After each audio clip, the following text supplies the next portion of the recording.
पंचायती चुनावी यात्रा में आज मैं पंडोल में हूँ और पंडोल का ये जिला परिषद का क्षेत्र संख्या 28 है और 28 में मैं अभी उस शख्स के पास बैठा हुआ हूँ जो 2001 से लेकर 2016 तक इस क्षेत्र से लगातार 3 बार यहाँ की जिला परिषद की प्रत्याशी रहीं और जीती भी, जनता का आशीर्वाद भी रहा। पिछले टर्म में इनको जनता ने आशीर्वाद नहीं दिया, लेकिन इस बार फिर से वो ताल ठोक रही हैं और मैदान में हैं। इनसे रूबरू होंगे और इनसे पूछेंगे कि आखिर क्या मोटो लेकर के, आखिर क्या मुद्दा है इनका इस बार लेकर के जा रही हैं फील्ड में।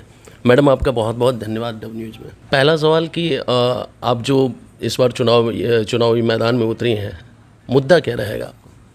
विकास, लोगों की समस्याएं दूर करना, लोगों के प्रॉब्लम सॉल्व करना, लोगों से जुड़कर सामाजिकता निभाना, लोगों को समाज में सद्भावना रखना, मेरा मुद्दा यही है।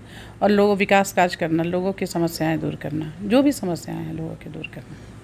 मैडम के नाम एक चीज़ और रहा है कि ये जनरल सीट से एक बार चुनाव जीत चुकी हैं 2001 में। 3 बार जीती हैं, सॉरी 3 बार जनरल सीट, 3 बार जनरल सीट से जीती हैं और तत्कालीन कलेक्टर जो है इनको इसके लिए बड़ा सम्मानित भी किया उन्होंने कि ये जनरल सीट से जीत कर आई हैं एकमात्र जिला से।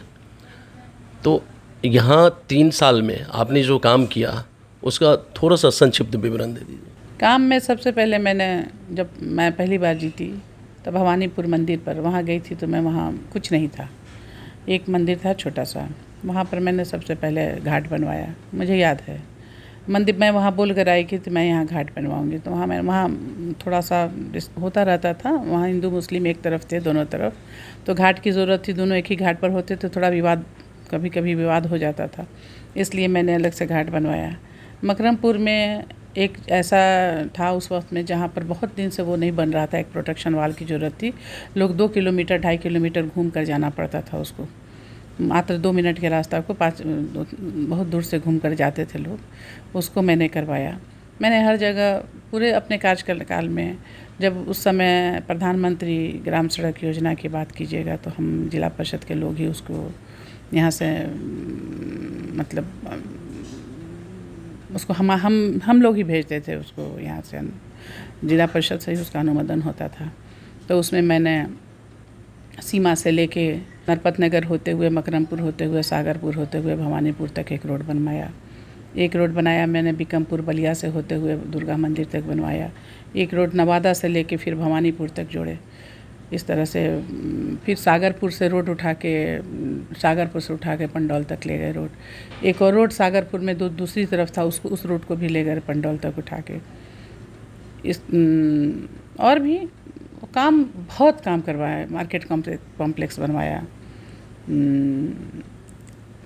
ट्यूबवेल करवाया, बहुत ज़्यादा पानी का किए। आंगनबाड़ी केंद्र मैंने कम से कम 20 कराए होंगे, 1-2 नहीं, 20 आंगनबाड़ी केंद्र बनवाया मैंने। रोड भी छोटा रोड सब बहुत करवाया, छोटा रोड का काम सब भी बहुत करवाया। नाला मैंने बनवाया, सकरी चौक पर एक नाला बनवाया मैंने, बहुत बड़ा नाला, यहाँ से लेकर वहाँ तक कि सकरी का रोड का निकासी हो। एक यहाँ धर्मशाला भी बनवाए थे हम सकरी चौक पर। मैडम, अभी मैं पब्लिक ओपिनियन के लिए आपके विभिन्न क्षेत्र में घूम रहा हूँ और इस क्षेत्र संख्या 28 में भी घूम रहा हूँ। मौजूदा जो जिला परिषद हैं उन पे लोगों का कहना है कि वो दिखती नहीं है, वो कहाँ रहती हैं किसी को नहीं पता, क्षेत्र में नहीं घूमती हैं। आप लगातार 3 बार यहाँ रही हैं, लिहाजा आप ख्याति प्राप्त है, आपकी पॉपुलैरिटी है। अब जो आप जीतेंगी या जनता आपको आशीर्वाद देती है, तो कौन ऐसा 2-4 काम जो रह गया हो पिछले टर्म में, जो नहीं हो पाया हो, उसको किसको वरीयता देंगे आप? देखिए, यहाँ एक रोड है मोहन बढ़ियाम में, अभी आज भी मैं बात कर रही थी कि इस बार मैं जीतने के बाद उस काम को ज़रूर करवा दूँगी। बहुत परेशानी में हैं लोग, वहाँ महादलित भी हैं, कुछ अल्पसंख्यक के लोग भी हैं, कुछ फॉरवर्ड भी हैं, और इस बार उस रोड को बनवाना मेरा प्राथमिकता रहेगी कि उस रोड को मैं करवा दूँ, क्योंकि वो रोड है और भी रोड है। एक जलाटोली में रोड है, उसको भी बनवाना है, नरपत नगर। कुछ है जो अभी तक नहीं बन पाया है, उसको बनवाना बहुत ज़रूरी है। बाकी तो सब रोड बन चुके हैं। यहाँ जादव टोल रोड भी मैंने बहुत बनवाया पहले भी, लगभग रोड हमारे समय में ख़त्म था, कुछ ही रोड है जो बच गए हैं। तो मिलजुल कर हम लोग चाहते हैं कि काम करेंगे। जिला परिषद में फ़ंड भी कम है, लेकिन मैं करवा लूँगी काम, करवा देती हूँ मैं सबसे। मौजूदा राजनीति के लिए एक अहम सवाल है।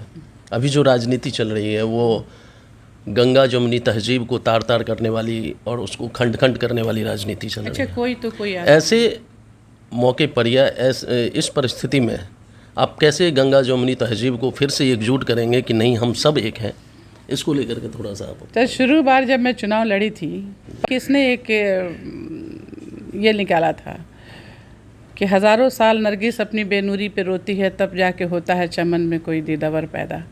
ये एक बार इस निकाला था लोगों ने। मैं सोचती थी कि ऐसा क्यों निकाला, क्योंकि पता नहीं किसी को मेरी नेचर समझ में आ गई थी। मेरे सामने भी ये हिंदू मुस्लिम हो ही नहीं सकता, सब मेरे लिए एक बराबर हैं। जो गलत होगा गलत है, जो सही है तो सही है। मैंने कभी इस चीज़ को नहीं देखा, लोग जानते भी हैं इस बात को कि मैंने कभी ये हिंदू मुस्लिम वाली राजनीति नहीं की, और मैं इस बात से दुखी हूँ। मैं बहुत दुखी हूँ। अगर कोई हिंदू मुस्लिम, पिछले बार इस तरह का किया गया, कुछ किया लोगों ने, और मैं इससे दुखी भी हूँ। लेकिन अब लोगों को भी एक बात और भी है, अगर मान लिया पिछली बार किसी ने कर दिया, तो आज मुझे लगता है कि आज उन लोगों को भी एहसास हो रहा है कि नहीं, इनके साथ ऐसा नहीं करना चाहिए था। लोग मुझे पहचानते हैं, जानते हैं कि मैं इस तरह की नहीं हूँ। इसको ख़त्म करना मेरी प्राथमिकता होगी, इसको भी ख़त्म किया जाए। धन्यवाद। मैडम ने बड़ी साफ गोई से और बड़ी सहजता से हर सवालों का जवाब दिया, और सबसे बड़ी बात है कि इनकी पॉपुलैरिटी जो है पूरे क्षेत्र में बहुत ही ज़्यादा है, क्योंकि इनका मानना है कि गंगा जमुनी तहजीब को जैसे हम लोग पहले रहते थे और एकजुट करके रखना है। चूँकि धर्म और संप्रदाय से उठकर जो होता है वो मानवता होता है, और मानवता का मिसाल सबसे बड़ी बात है। फ़िलहाल मुझे दीजिए इजाज़त, मैं फिर आगे किसी और शख्स से रूबरू करवाऊंगा आपको। मधुबनी के पंडोल से डब न्यूज़ के लिए ब्रजेंद्र नाथ झा।